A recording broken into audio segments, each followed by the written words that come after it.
আজকের গল্প ষষ্ঠীপদ চট্টোপাধ্যায়ের লেখা অদৃশ্য হাত। গল্পের সূত্র ভূতের গল্প, হোলি চাইল্ড পাবলিকেশন।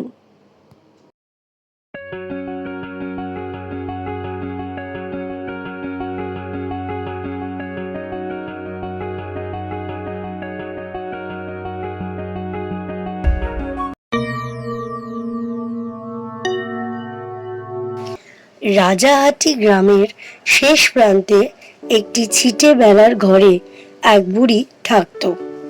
বুড়ির কেউ কোথাও নেই। সারা দিন গ্রামে গ্রামে ভিক্ষে করে সন্ধ্যের পর ঘরে ফিরত। আজ থেকে 40-50 বছর আগে গ্রামগুলোর যে কি চেহারা ছিল তা আশা করি কাউকে বুঝিয়ে বলতে হবে না। গ্রাম তখন গ্রাম ছিল। গ্রামের বাইরে মাঠ ছিল, বন ছিল, জঙ্গল ছিল, দুর্ভেদ্য অরণ্য ছিল। এই ছিল তখনকার প্রকৃতি। সে যাক, বুড়ির ঘরের কাছে মস্ত একটি বটগাছ ছিল, আর সেই বটগাছের ছায়ার নিচে ছিল বুড়ির কুঁড়ে ঘর। খুবই দুঃখে দিন কাটত তার। ভোরবেলা উঠে মাঠে গোবর কুড়োতো, কাঠ খুঁড়োতো, তারপর দুটো শুকনো মুড়ি জল দিয়ে ভিজিয়ে খেয়ে ভিক্ষে বেরোতো। ভিক্ষে বেরিয়ে দৌড়ে দৌড়ে ঘুরে যা জুটত তাই খেত। আর সারাদিনে ভিক্ষার সামগ্রী যা জুটল, রাত্রে ঘরে ফিরে সেগুলো কাঠ কুটো জেলে ফুটিয়ে ফাটিয়ে খেত। চাল, ডাল, আলু, বেগুন সব একসঙ্গে খিচুড়ির মতো করে রেঁধে পেট ভরে খেয়ে মাটির দাওয়ায় শুয়ে ঘুমোতো বুড়ি। হঠাৎ একদিন বুড়ির মনে হলো সে যা কিছুই খায়, খেয়ে তার পেট আর ভরে না। খেয়ে দে শুয়ে এক ঘুম দেবার পরই খিদে চঞ্চন করে পেটের ভেতরটা। এই না দেখে বুড়ি ক্রমশ তার খাওয়া বাড়িয়ে যেতে লাগলো। কিন্তু আশ্চর্য, সে যত খেতে লাগলো ততই তার খিদে বাড়তে লাগলো। ক্রমে ভাতের হাঁড়ির চেহারাও বদল হতে লাগলো।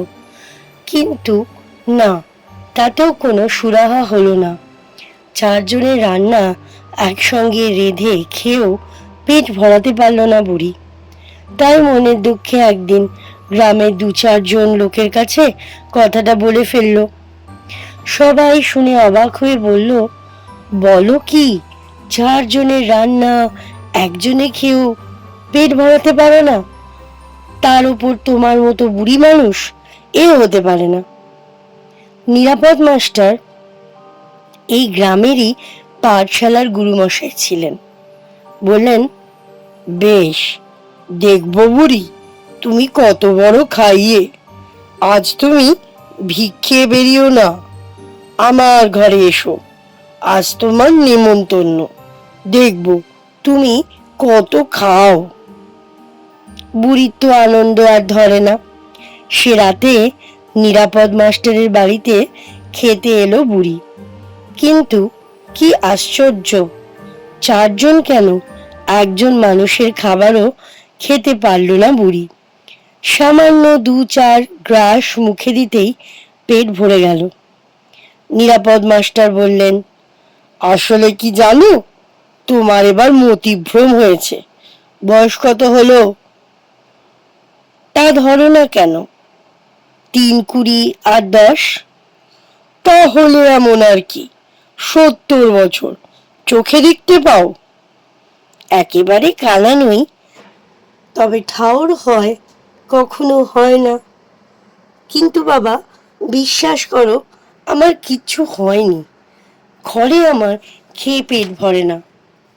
ভরবে ভরবে, আসলে তুমি বুড়ি মানুষ, নিজের ঘরে থাকো, চাল ডাল ঠিক মতো নাও না।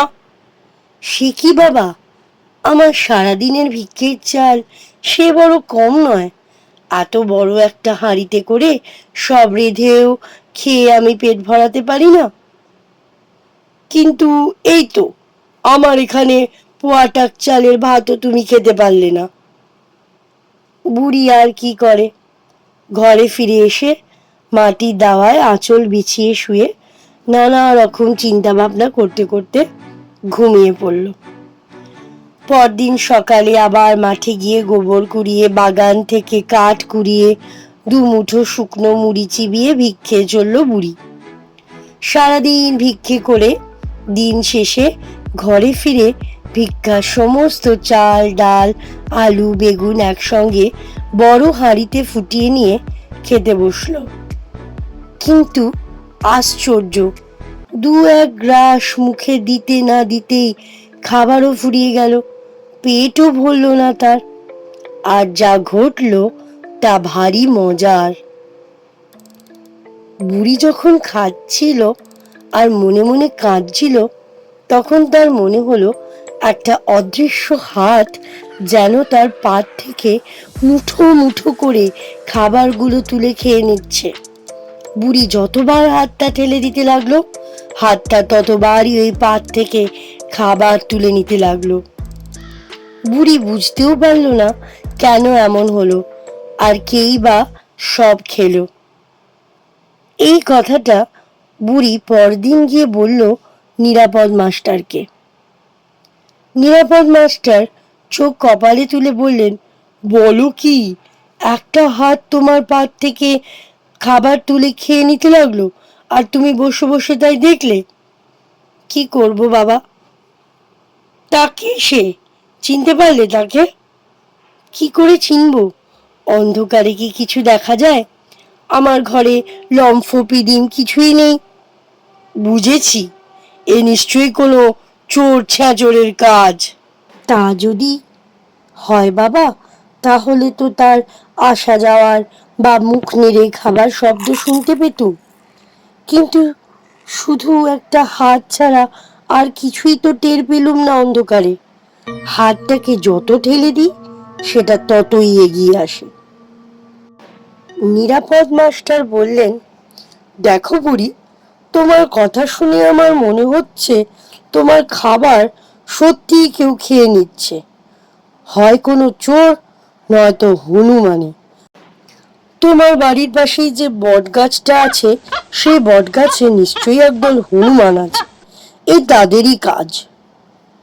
না বাবা, হনুমান নয়, ও গাছে বাঁদর, হনুমান মাঝে মধ্যে আসে বটে, তবে সন্ধে হলেই দিঘির পাড়ে চলে যায়, এখানে থাকে না।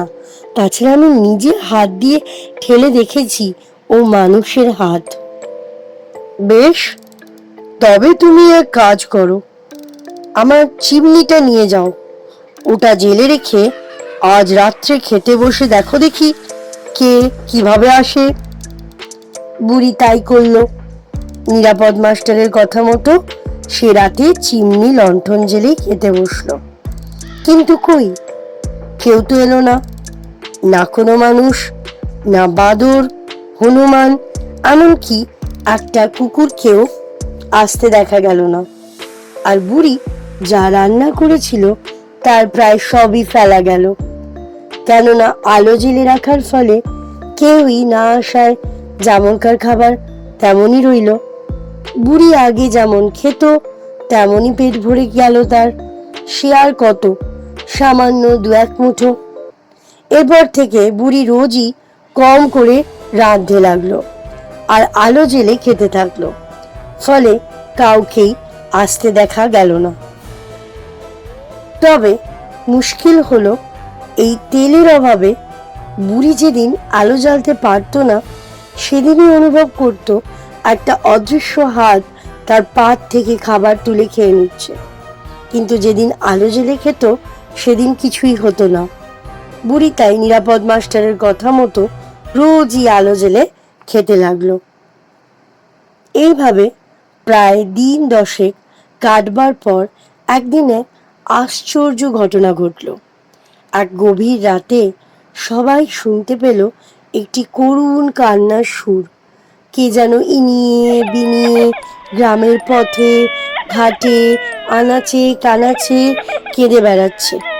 এই কথা বলে, বুড়িকে এমন বুদ্ধি কে দিলি রে, খিদে আমি মরে গেলুম, তার সর্বনাশ হোক, তার সর্বনাশ হোক, তার সর্বনাশ হোক।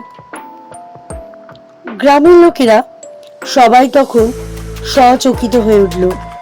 কে কে কাঁদে? কে ওই কেঁদে কেঁদে অভিশাপ দেয়, বিলাপ করে আর অমঙ্গলের কথা বলে? এই জ্যোৎস্না রাতে নিরাপদ মাস্টার নিজেই দেখলেন দৃশ্যটা। রাত তখন 1টা। কি একটা কাজে বাইরে বেরিয়েছিলেন।